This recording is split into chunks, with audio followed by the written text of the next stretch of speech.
1. When designing a training module for RCMP recruits, which principle of adult learning is most critical to ensure knowledge retention during high-stress operational simulations? A. Rote memorization of protocol sequences. B. Contextual application to realistic scenarios. C. Passive lecture-based delivery. D. Uniform pacing without adjustment. 2. An RCMP instructor is assessing a recruit's ability to apply conflict de-escalation techniques in a simulated negotiation. Which evaluation method best aligns with competency-based assessment? A. Multiple choice written test. B. Peer group discussion. C. Performance-based role-play evaluation. D. End-of-course essay. 3. While creating curriculum for RCMP test preparation, which curriculum development step ensures alignment between training goals and assessment strategies? A. Writing test questions first, then objectives. B. Establishing learning objectives before selecting content. C. Designing activities without reference to outcomes. D. Allowing recruits to determine objectives independently. 4. An instructor notices that recruits are disengaged during a session on ethics in policing. Which adult learning principle should guide adjustments?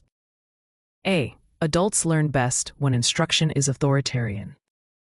B. Adults prefer theoretical models without application. C. Adults value relevance to real-life professional practice. D. Adults require minimal interaction with content. 5. Which of the following most effectively evaluates a recruit's understanding of Canadian charter rights in policing contexts? A. Open-ended reflective journals. E. Timed recall drills. C. Scenario-based case analysis. D. Flashcard memorization. 6. An RCMP mentor is coaching a new recruit who struggles with report writing. Which mentoring technique is most effective? A. Correcting errors without explanation. B. Modeling effective writing and providing guided practice. C. Requiring the recruit to self-correct without feedback. D. Repeating the same assignment until perfection. 7. When developing a communication skills module for RCMP test readiness, what instructional strategy best supports diverse adult learners? A. Exclusive reliance on written materials. B. Incorporating role-play, discussion, and feedback. C. Delivering information only through lectures. D. Restricting practice to multiple-choice exercises. 8. A training officer wants to ensure compliance with federal policing standards. Which approach ensures curriculum validity? A. Designing assessments without regulatory review. B. Aligning test content with national RCMP training competencies. C. Using informal examples without referencing standards. D. Excluding evaluation criteria from the design process. 9. During peer feedback sessions, which communication technique ensures constructive dialogue between RCMP recruits? A. Focusing only on errors without acknowledgement of strengths. B. Balancing positive reinforcement with targeted improvement areas. C. Using technical jargon exclusively. D. Avoiding specific examples to reduce discomfort. 10. Which evaluation tool best measures a recruit's decision-making ability under pressure in the RCMP test? A. True-false quiz. B. High-fidelity simulation exercise.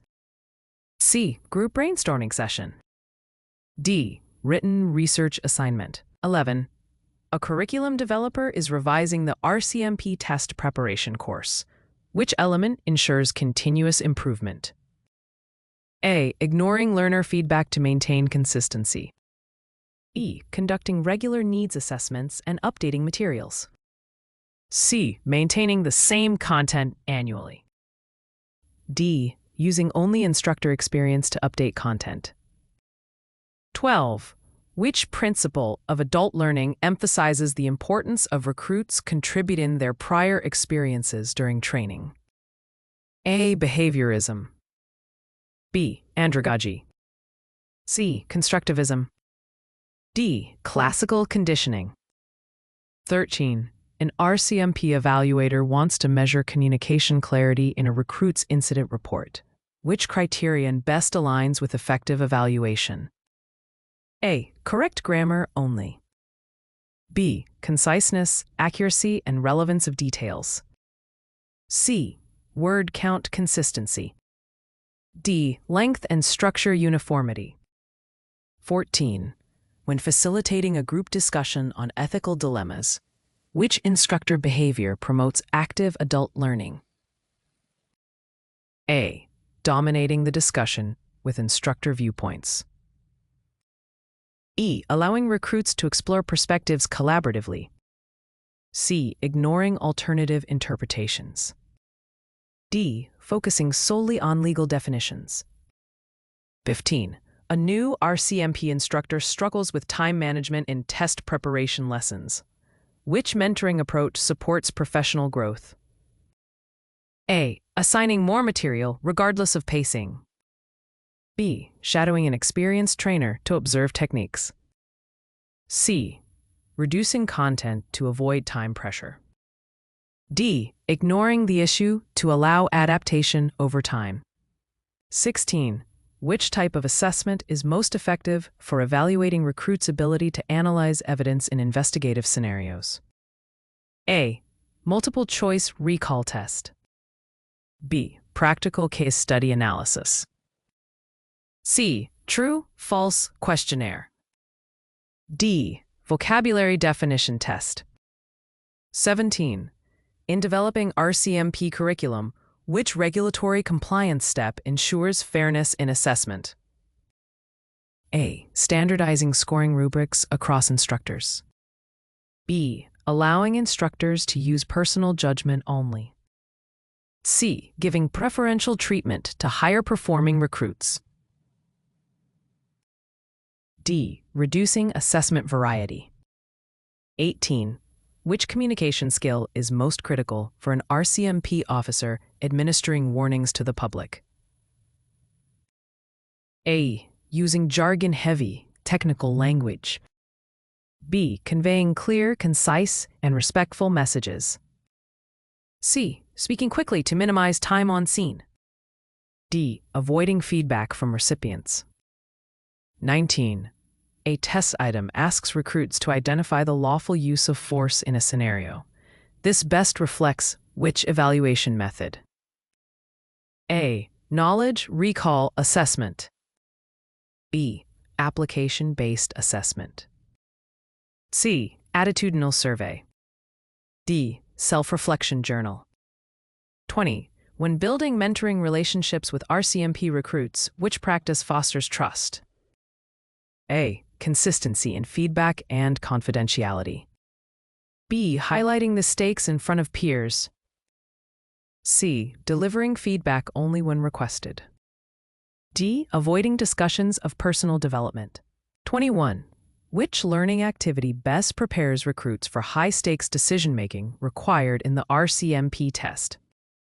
A. Memorization drills. B. Interactive scenario simulations. C. Closed-book recall quizzes. D. Group attendance check-ins.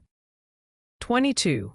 Which principle ensures that the RCMP training curriculum accommodates diverse learning needs? A. One-size-fits-all instruction. B. Differentiated instructional strategies. C. Strict adherence to lecture-based delivery. D. Elimination of practice-based exercises. 23. An RCMP test preparation instructor uses formative assessments during training. The primary purpose of this is to A. Provide certification results. B. Guide learning adjustments before final evaluation. C. Rank recruits against each other. D. Replace the summative test. 24. When communicating performance feedback to a recruit, which approach is most effective? A. Providing immediate, specific, and actionable feedback. B. Delivering only general comments at course end. C. Using vague praise without details. D. Avoiding feedback to reduce stress. 25. Which curriculum development model emphasizes the cycle of design, implementation, evaluation, and revision? A. Addy model. B. Kirkpatrick model. C. Maslow's hierarchy. D. Bloom's taxonomy. 26. A training officer wants to measure how well recruits can apply RCMP policies in practical contexts. Which assessment tool is best? A. Case-based written analysis. B. Vocabulary test. C. Attendance record. D. True-false questionnaire. 27. When guiding recruits through role-play exercises, which instructional strategy maximizes engagement? A. Immediate debrief with reflective questioning. Avoiding feedback to maintain autonomy. C. Focusing only on script adherence. D. Limiting participation to a few volunteers. 28. An RCMP evaluator wants to compare test performance across different cohorts. Which evaluation principle ensures fairness?